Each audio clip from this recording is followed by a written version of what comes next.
हनुमान जी महाराज की मूर्ति रखना चाहते हैं तो क्या मूर्ति घर में रख सकते हैं? और मूर्ति अगर रख सकते हैं तो कैसे भगवान का आगमन हमारे घर में होगा? आपने देखा होगा मंदिरों में जो मूर्तियां होती हैं वो प्राण प्रतिष्ठित होती हैं, उनमें देवीय अंश होता है। पर जो मूर्ति हम लेके आएंगे अपने घर में, क्या उस मूर्ति में भी प्राण प्रतिष्ठा करने की आवश्यकता होगी? क्या उसमें देवीय अंश विद्यमान होगा? आज इस प्रश्न का उत्तर आज की वीडियो में मैं आपको देने जा रहा हूँ और ये बहुत ही महत्वपूर्ण प्रश्न है। और अगर ये वीडियो आपने नहीं सुनी पूरी तो आप इसको बिल्कुल मिस कर दोगे और इस प्रश्न का उत्तर बिल्कुल भी नहीं जान पाओगे, क्योंकि इस वीडियो में जो मैं बताने जा रहा हूँ वो बहुत ही महत्वपूर्ण जानकारी बताने जा रहा हूँ कि कैसे एक मूर्ति के माध्यम से देवता आपके घर में आते हैं और एक मूर्ति के ही माध्यम से कैसे कोई प्रेत भी आपके घर में घुस जाता है। ये चीज़ का भी विशेष रूप से ध्यान रखना होगा आपको। कई बार आप मूर्ति लेके आते हैं और एक कोई प्रेत आपके साथ आ जाता है, जिससे दिक्कत ये होती है कि आप पूजा जो करते हैं, पूजा भगवान की करते हैं, पर उस मूर्ति के द्वारा वो जो प्रेत है उस पूजा को ग्रहण करता है। पत्थर की जो मूर्ति होती है वो जब तक उसमें प्राण नहीं होते, या तो उसकी प्राण प्रतिष्ठा ना की गई हो या आपके भाव के द्वारा वो जागृत ना हो, तो आपको इस चीज़ों का विशेष रूप से ध्यान रखना है। तो सबसे पहले मैं आपको एक बात बताता हूँ कि आपको कैसे तस्वीर की पूजा करनी चाहिए, फिर बताऊँगा आपको कि कैसे मूर्ति घर में रखनी चाहिए। कई लोग जो पेंटिंग होती हैं, भगवान की पेंटिंग होती हैं, उनकी पूजा करते हैं। वो मंदिर जहाँ से पूजा का सामान मिलता है वहाँ से वो किसी भगवान की मूर्ति लेके और तस्वीर लेके आ जाते हैं, और वो जो तस्वीर होती है वो किसी पेंटिंग होती है, ना किसी ने पेंटिंग बनाई है, किसी ने हाथों से बनाई है, कंप्यूटर से बनाई है, इस प्रकार की पेंटिंग होती है। उस तस्वीर की वो पूजा करना शुरू कर देते हैं। अगर उसकी बजाय, उस पेंटिंग की बजाय आप किसी सिद्धपीठ दरबार, यानी कोई सिद्धपीठ मंदिर है किसी भी देवता का, वो हो सकता है भगवान शिव का हो, गुरु गोरखनाथ जी महाराज का हो सकता है वो कोई पिंडी हो सकता है वो कोई शिवलिंग हो सकता है कोई विग्रह हो, तो आप सिद्धपीठ दरबार की जो मेन मूर्तियाँ होती है या जो मेन विग्रह होता है उसकी अगर आप पूजा करते हैं, जैसे भगवान शिव के जो ज्योतिर्लिंग हैं, किसी भी ज्योतिर्लिंग की फ़ोटो आप फ्रेम करा लीजिए, नेट पे आपको मिल जाएगी, उसकी अगर आप पूजा करते हैं, या भगवान हनुमान जी के जैसे बालाजी दरबार है, सालासर दरबार है बालाजी का, या कष्टभंजन हनुमान जी महाराज की जो मूर्ति है, वहाँ की जो मूर्ति है वो आपको आसानी से गूगल पे मिल जाएगी, फ़ोटो मिल जाएगी, उसको फ्रेम करा लीजिए। या माता की कोई भी सिद्धपीठ स्थान की है, जैसे माता कालका का जो पिंडी रूप में माँ है उसकी जो कोई फ़ोटो है, अगर आप वो जो पेंटिंग है उसकी बजाय अगर आप इनकी पूजा करते हैं, सिद्धपीठ दरबार वाली फ़ोटो की, तो आपको जो फल मिलता है वो फल मिलता है जो फल आपको उस पूजा को करने से मिलता है जब आप उस मंदिर में जाकर करते हैं। इससे बहुत ही गहराई से बात बता रहा हूँ आपको, गहराई वाली बात बता रहा हूँ, किसी ने नहीं बताई होगी ये बात आपको। और ये सच है 100%, 110% ये बात सच है कि अगर आप किसी सिद्धपीठ दरबार की कोई फोटो या तस्वीर लेकर उसकी पूजा करते हैं तो आपका भाव उसी मंदिर में जाता है, आपका भाव उसी विग्रह में जाता है, और आपकी पूजा बहुत जल्दी उन तक पहुँचती है और बहुत जल्दी आपके इष्ट जागृत होते हैं। इस चीज़ का विशेष ध्यान रखना। तो पहली बात, पेंटिंग लाना या जो कंप्यूटर से बनाई गई हैं तस्वीरें, उनको लाना बंद कीजिए। आपको चाहे वो सुंदर लगती हों, बिल्कुल भी नहीं लेके आना उन चीज़ों को, उनकी पूजा मत कीजिए। इससे अच्छा है कि आप सिद्धपीठ दरबार की किसी फ़ोटो को फ्रेम करा के उसकी पूजा कीजिए। अब हम बात करते हैं मंदिर की मूर्ति की, यानी कि जो मंदिर की मूर्ति लेके आते हैं आप, मूर्ति आप अपने घर में रख सकते हैं। प्राण प्रतिष्ठा उस मूर्ति की आपको पंडित जी से नहीं करानी।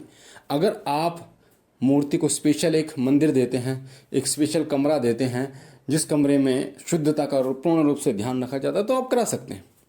पर अगर आपको अपने लिए चाहिए, नॉर्मल पूजा पाठ के लिए चाहिए, तो आप मूर्ति लेके आ सकते हैं। मूर्ति का साइज भी लेके आ सकते हैं अपनी इच्छा अनुसार। मैं अनुभव के आधार पर बता रहा हूँ, ठीक है, क्योंकि अनुभव जो हैं, जब अगर आप अनुभव पे जाते हैं ना, तो जो लिखी लिखाई बातें हैं ना, उनमें और अनुभव में बहुत बड़ा फर्क आपको देखने को मिलता है।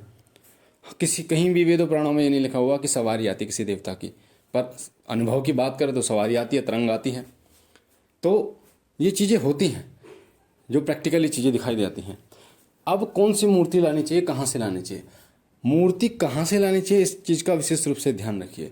जो मंदिर भगवान का सिद्ध पीठ दरबार है, उस जगह से मूर्ति अगर आप लेके आते हैं तो वो जो शक्ति है, जिस शक्ति की आप मूर्ति लेके आ रहे हैं, जिस देवी की आप मूर्ति लेके जा रहे हैं, जिस देवता की आप मूर्ति लेके आ रहे हैं, वो शक्ति का अंश आपके साथ आपके घर तक आता है। दोबारा बता रहा हूँ आपको, अगर किसी सिद्धपीठ दरबार से भगवान के मंदिर के आसपास से आप लेके आते हैं उस तस्वीर को, उस मूर्ति को, तो भगवान का कोई एक अंश, उनका देवता का एक अंश आपके साथ आता है, और 100% आता है। क्यों आता है? क्योंकि जिस जगह पर वो मूर्ति है उसका जो क्षेत्र होता है ना, कई किलोमीटर का जो क्षेत्र होता है, वो जो है वो जागृत क्षेत्र होता है। ऐसा नहीं है कि जहाँ पर देवी देवता का विग्रह रखा हुआ है वही जागृत होता है, या जितना मंदिर बना हुआ है वही क्षेत्र जागृत होता है। पूर्ण जो वहाँ का जो लगभग एरिया होता है, 2 किलोमीटर का एरिया ले सकते हैं आप, 3 किलोमीटर का एरिया, वो जागृत होता है। और जितना उस मूर्ति के जो विग्रह है मंदिर का, उसके पास से आप मूर्ति लेते हैं, उतना ही ज़्यादा देवीय अंश बहुत मजबूती के साथ आपके साथ आता है। तो कभी भी मूर्ति लेके आनी हो तो आपको उन सिद्धपीठ दरबार से लानी। जैसे उदाहरण देता हूँ आपको, कई भगवान लड्डू गोपाल की मूर्ति लेके आते हैं, लड्डू गोपाल जी को लेके आते हैं, तो मथुरा से लेके आते हैं, वृंदावन से लेके आते हैं, क्योंकि वहाँ पर उनके अंश हैं, उनकी ऊर्जा जागृत है, वहाँ से भगवान आपके साथ आते हैं। आप बालाजी से हनुमान जी की कोई मूर्ति लेके आना है तो बालाजी से लेके आइए। आप अगर माँ काली के दरबार से, माँ काली के दरबार से लेके आइए। जो आपके आसपास जो दुकान है वहाँ से मत लीजिए। इसका विशेष रूप से ध्यान रखिए, ये मेरा स्वयं का अनुभव है। अब प्रेत कैसे आ जाती हैं आपके साथ मूर्ति में, वो बता रहा हूँ। पहली बात तो ये कि जब आप मूर्ति को लेके आएँ, तस्वीर को लेके आए सिद्धपीठ दरबार से, तो लाते वक्त आपको ये बोलना है कि हे मेरे, मान लीजिए उदाहरण के लिए मैं बाबा भोलेनाथ की कोई मूर्ति लेके आता हूँ, तो मुझे बोलना है, जब मूर्ति आपने पैसे दे दिए उसके, आपको बोलना है कि हे बाबा भोलेनाथ, सिर्फ और सिर्फ आप और आपकी पवित्र शक्तियाँ ही मेरे साथ चलें, और अन्य कोई शक्ति जो नकारात्मक शक्ति है वो बिल्कुल मेरे साथ ना चले। आपकी पवित्र शक्तियाँ मेरे साथ चलें। और फिर मूर्ति को लेके आ जाना है। जब लेके आओगे तो सबसे पहला काम करना है, नहा धो के, नीचे नहीं रखना मूर्ति को, ऊपर रखना है, किसी टेबल पर रख लीजिए कपड़ा बिछा के। पंचामृत से मूर्ति को स्नान कराइए अच्छी तरीके से, रगड़ रगड़ कर बढ़िया तरीके से, जैसे आप अपने माता पिता को नहा रहे हैं, स्नान कराइए अच्छी तरीके से, पंचामृत से स्नान कराइए। और उसके बाद गंगा जल से स्नान कराइए, धूप दीप उस मूर्ति को दिखाइए, और फिर बोलना है कि हे बाबा भोलेनाथ, आपको मैं अपने घर पे लेके आया हूँ, और आप मेरे यहाँ पर मेरे घर पे अपनी पवित्र शक्तियों के साथ वास कीजिए। धूप धूप दिखाइए, पूजा शुरू कर दीजिए। बस इतना करने के बाद वो कृपा करते हैं, और आप देखना वो बहुत ही गजब कृपा करते हैं। और ये जो तरीके होते हैं ना, ये बहुत ही विकट तरीके होते हैं देवता को जागृत करने के। कई लोगों को इन चीज़ों के बारे में नहीं पता। अब प्रेत कैसे आता है वो सुनिए। कई बार आप अपने आस पड़ोस से कोई मूर्ति लेके आ जाते हैं, कई लोग ये बोलते हैं कि चलो, अब चलो किससे आपने बोला चलो, किससे आपने बोला चलो। मान लो आपने भगवान से भी बोला तो उनके साथ भी कई आ जाते हैं। आप अगर सिर्फ ये बोलते हैं कि सिर्फ और सिर्फ आप चलिए, जैसे उदाहरण के लिए एक क्लास में 10 बच्चे हैं, आप कहोगे कि सब लड़के, आप कहोगे लड़कों आ जाओ, तो लड़के सब आ जाएंगे। पर अगर आप ये बोलोगे कि नाम लेके कि सिर्फ और सिर्फ राम आना चाहिए, तो राम आएगा और कोई नहीं आएगा, बाकी लड़के बैठे रहेंगे। इसी तरीके से जब भगवान की मूर्ति तस्वीर को लेके आते हैं तो आपको सिर्फ और सिर्फ ये बोलना है कि प्रभु बाबा भोलेनाथ या जिनकी भी आप लेकर आ रहे हैं, सिर्फ आप आइए और आपकी पवित्र शक्तियाँ आइए। अब ऐसा नहीं है कि माता जो पार्वती हैं वो भगवान शिव की ही शक्तियाँ हैं तो वो नहीं आएंगे, वो भी आएंगे, क्योंकि भगवान शिव की पवित्र शक्तियाँ बोला है आपने। तो जो पवित्र शक्तियाँ हैं, शुद्ध शक्तियाँ हैं, वही आपके साथ आएंगे। तो मुझे आशा है इस महत्वपूर्ण जानकारी से आपके बहुत सारे प्रश्नों के उत्तर आपको मिले होंगे, और ये जानकारी आपके लिए बहुत ही बेहतर रही होगी। जानकारी अच्छी लगी है तो वीडियो को लाइक जरूर करना, कमेंट में ओम नमः शिवाय जरूर लिखना, और ज़्यादा से ज़्यादा लोगों को इस वीडियो को शेयर करना, क्योंकि इस वीडियो के जब शेयर करने का पुण्य आपको मिले। क्योंकि भगवान श्री कृष्ण ने गीता में कहा है कि अगर मोक्ष चाहिए, पुण्यों की बढ़ोतरी चाहिए, तो 3 तरीके से मिलती है। एक कर्म योग करने से, एक ज्ञान योग करने से मिलती है, एक कर्म योग करने से मिलती है, ज्ञान योग करने से मिलती है। और भक्ति योग करने से मिलती है।